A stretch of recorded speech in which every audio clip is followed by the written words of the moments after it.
Students, welcome to my YouTube channel studies at home. आज हम solve करेंगे class 10th का चैप्टर फर्स्ट का एक्सरसाइज 1.2 का question fifth.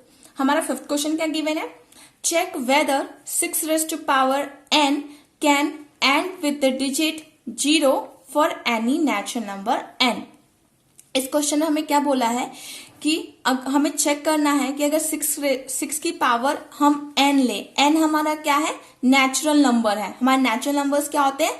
All counting numbers 1 2 3 4 to infinity. वो किससे एंड होना चाहिए? 0। अगर हम 6 की पावर कोई नेचुरल नंबर लेते हैं तो जो भी उसका सॉल्व करने के बाद जो भी उसका आंसर आएगा वो किससे एंड होना चाहिए? 0 से एंड होना चाहिए। जैसे कि अगर हम n की वैल्यू 2 ले लें तो क्या हो जाएगा? 6 का स्क्वायर हो जाएगा। तो 6 का स्क्वायर कितना होता है? 36। लेकिन ये 0 से एंड नहीं होता है। तो हम इसको सॉल्व करते हैं। तो इसको पहले हम एक एग्जाम्पल लेके सॉल्व करते हैं। Let us take an example of number which ends with the digit 0। तो हमें कैसे नंबर्स लेने हैं? मतलब कि जो 0 से एंड हो। जैसे कि हमारा 10, अगर हम इसका प्राइम फैक्टर निकालें तो ये क्या होगा? 2 into 5। और अगर एक और एग्जाम्पल ले लेते जैसे कि 100, इसका फैक्टर क्या हो जाएगा? 2 into 2 into 5 into 5। अगर हम एक और एग्जाम्पल ले लेते हैं 20, तो इसका फैक्टर क्या हो जाएगा? 2 into 2 into 5।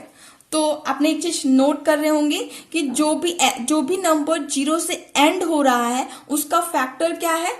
2 and 5 है। मतलब कि 2 and 5 तो फैक्टर है ही। मतलब ऐसे नंबर जो 0 से एंड हो रहे हैं उसके फैक्टर्स 2 और 5 तो आ ही रहा है। Here we note that number ending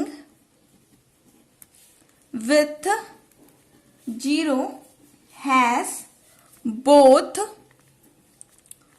2 and 5 as their prime factor।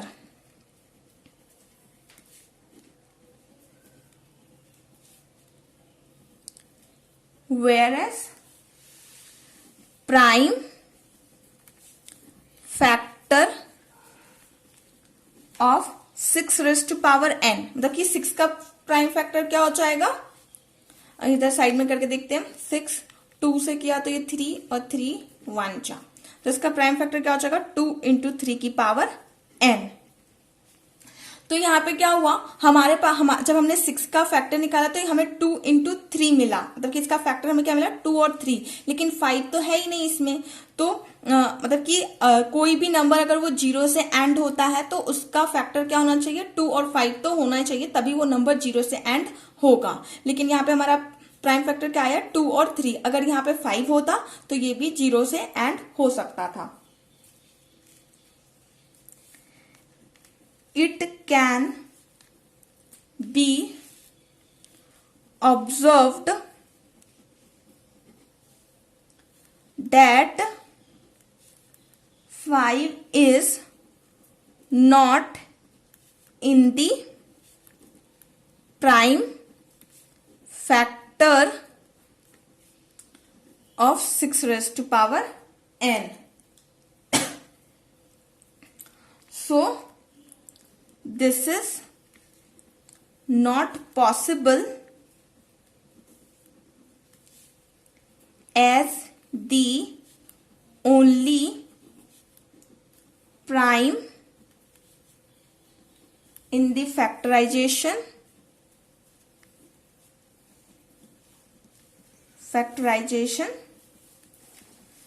of 6 raised to power n is 2 and 3। तो मतलब कि क्या हुआ, इसीलिए इसका ये पॉसिबल नहीं है, क्योंकि इसका प्राइम फैक्टराइजेशन क्या आया 2 and 3। अगर 5 क्योंकि इसमें प्राइम मतलब जो 5 है वो हमारा प्राइम फैक्टर इसमें नहीं आया, इसलिए ये पॉसिबल नहीं होगा कि जो इसकी अगर n की वैल्यू हम कोई भी नेचुरल नंबर रखें तो वो एंड विथ 0 हो। So there is no n belongs to capital N। यहां पे हमारा कैपिटल N क्या डिनोट करता है, natural number, for which 6 raised to power n and with the digit 0। इसलिए क्या हो जाएगा, पॉसिबल नहीं होगा कि जो अगर हम 6 की पावर हम n है, अगर हम उसे नेचुरल नंबर रखेंगे तो वो एंड विद द डिजिट 0 होगा।